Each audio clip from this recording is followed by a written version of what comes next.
Assalamualaikum warahmatullahi wabarakatuh. Bismillahirrahmanirrahim. Alhamdulillahirabbil alamin. Allahumma shalli wa sallim ala sayyidina Muhammadin wa ala alihi wa sahbihi ajma'in, amma ba'du. Sahabat Gema Nusantara dimanapun saja Anda semua berada, puji syukur kita haturkan kehadirat Allah Subhanahu wa ta'ala, karena dengan rahmatnya kita masih diberi kesehatan sehingga masih bisa menjalani aktivitas dalam kehidupan sehari-hari. Pada episode kali ini, insya Allah saya akan membagikan satu faidah yang sangat agung, yaitu tentang sebuah wasilah yang bisa kita lakukan untuk memohon kepada Allah Subhanahu wa ta'ala agar Allah mencukupi segala kebutuhan kita, memenuhi semua keperluan kita, meluaskan rizki kita, melunaskan hutang-hutang kita, serta mengabulkan segala hajat kita. Insya Allah barokah bacaan ini, segala yang kita inginkan akan terwujud dan semua yang kita harapkan akan menjadi kenyataan. Semua itu bisa terjadi tentunya atas izin serta pertolongan dari Allah Subhanahu wa ta'ala. Dalam kitab yang saya baca ini diterangkan, Bismillahirrahmanirrahim, qala al-muallif rahimahullahu ta'ala wa nafa'ana bihi wa bi'ulumihi fid dharaini amin. Wa min asma'illahil husna allati waradat fi kitabihi al-kafi. Di antara nama-nama Allah yang bagus yang tertera dalam Al-Quran adalah Al-Kafi, artinya zat yang mencukupi. Wa ma'nahu al-kafi ibadahu jami'a ma yahtajuna wa yattarruna ilaih.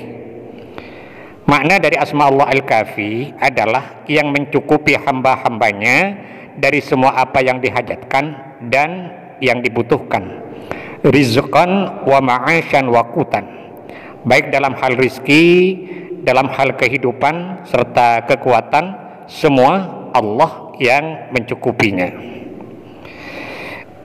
Artinya di antara nama-nama Allah yang baik yang tersebut dalam Al-Quran adalah Al-Kafi, artinya zat yang mencukupi hamba-hambanya dari semua apa yang dibutuhkan, baik urusan rizki, urusan kehidupan. Dalam hidup ini kan banyak yang kita butuhkan, contoh misalnya kesehatan atau asupan oksigen dan lain sebagainya, juga adanya kekuatan dan lain-lain. Semua itu hanya Allah yang bisa mencukupi. Faman waqa'a fi syiddatin wa dhiqin, maka barang siapa yang diterpa kesusahan dan kesempitan dalam hidup, falyatlub minallahi al-kifayata, maka mintalah kecukupan kepada Allah Subhanahu wa ta'ala. Fa innallaha yakfihi, maka Allah akan mencukupi kebutuhannya. Au kana alaihi dainun, atau ia sedang terlilit hutang, terjerat tanggungan besar, falyatadarra' ilallahi ta'ala liyakfiyahu hammad daini, maka hendaklah ia berdoa dengan khusyuk kepada Allah Subhanahu wa ta'ala agar Allah mencukupinya, agar Allah melepaskan darinya beban masalah hutang yang menerpanya.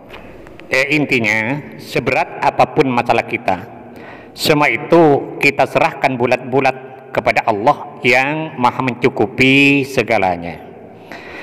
Karena masalah yang besar, kalau diukur dengan kemampuan kita yang kecil, maka akan terasa berat bagi kita dalam memikulnya.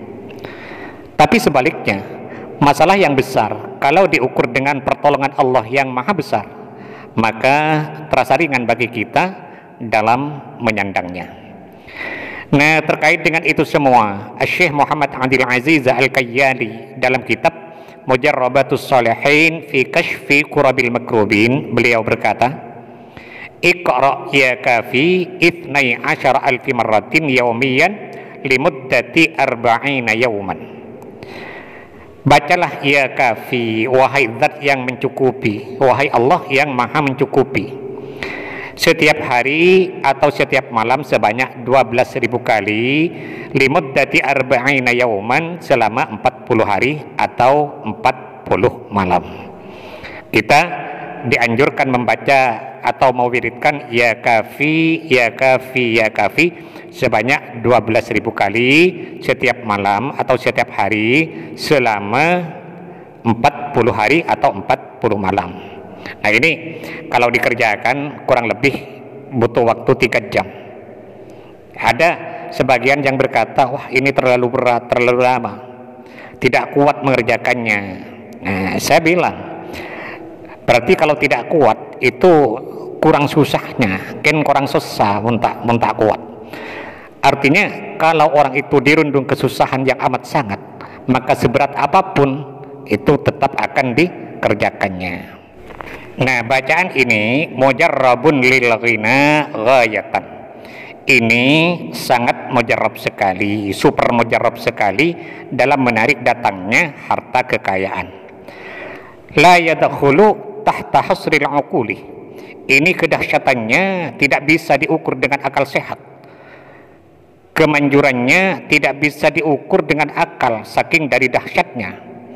Wa yasiru milyoniran qabla tamamil muddati, dan insyaallah sebelum genap mencapai 40 hari ia akan menjadi seorang miliarder, seorang hartawan yang kaya raya, yang tentunya atas izin dari Allah Subhanahu wa ta'ala. Ini kata Syekh Muhammad Abdul Aziz Al-Kayyali dalam kitab Mujarrabatus Shalihin fi Kashfi Kurabil Makrubin. Nah, adapun tentang kaifiyah atau tata cara dalam mengamalkannya, pertama kita bangun di waktu malam, kita lakukan salat sunat hajat 2 rakaat, usolli sunnatal hajati rakaataini lillahi ta'ala. Kemudian setelah selesai salat hajatnya, lalu kita membaca istighfar dan sholawat masing-masing 3 kali. Astaghfirullahalazim alladzi la ilaha illa huwal hayyul qayyum wa atubu ilaih, itu 3 kali. Dilanjutkan dengan salawat Nabi 3 kali, Allahumma sholli ala sayyidina Muhammadin wa ala ali sayyidina Muhammad. Kemudian setelah selesai istighfar dan salawatnya, lalu kita bertawassul dengan mengirimkan surat Al-Fatihah masing-masing 1 kali. Pertama kepada Nabi besar Muhammad SAW 1 kali, kemudian yang kedua kepada kedua orang tua kita 1 kali, yang ketiga kepada semua guru-guru kita 1 kali. Ini tidak usah disebut satu-satu namanya, cukup kita mengatakan Fatihah yang ketiga saya khususkan kepada semua guru-guru saya Al-Fatihah. Yang keempat, Fatihah dikhususkan kepada semua pemilik ijazah dari amalan ini. Ini juga tidak usah disebut satu-satu namanya, cukup kita mengatakan Fatihah yang keempat saya khususkan kepada semua pemilik ijazah dari amalan ini Al-Fatihah. Dan yang kelima, Fatihah untuk hajat kita. Misalnya, ya Allah, mudah-mudahan dengan barokah bacaan ini Engkau memberiku harta yang banyak dan barokah Al-Fatihah, dan lain sebagainya, tergantung dari hajat yang bersangkutan. Kemudian setelah selesai tawassulnya, lalu kita memulai membaca atau mewiridkan ya kafi, ya kafi, ya kafi sebanyak 12.000 kali. Dan setelah selesai ditutup dengan doa sesuai dengan keinginan. Amalan ini dilakukan selama 40 hari atau 40 malam.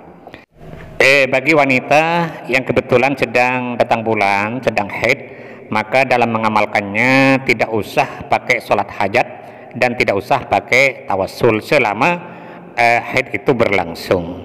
Jadi langsung membaca ya kafi, ya kafi, ya kafi, dan seterusnya. Bagi sahabat yang mungkin merasa kurang jelas dengan penjelasan yang saya sampaikan ini, maka kesimpulannya saya tulis di kolom deskripsi. Kita mohon kepada Allah Subhanahu wa ta'ala, mudah-mudahan Allah senantiasa berkenan untuk membimbing kita, menuntun dan mengarahkan kita menuju jalan hidayahnya, sehingga kita semua menjadi orang-orang yang selamat fid dini wad dunya wal akhirah. Amin amin ya rabbal alamin. Sahabat Gema Nusantara, mungkin ini yang bisa saya sampaikan pada episode kali ini. Mudah-mudahan ada manfaatnya dan semoga bisa menjadi amal jariah bagi saya. Amin amin ya mujibas sailin.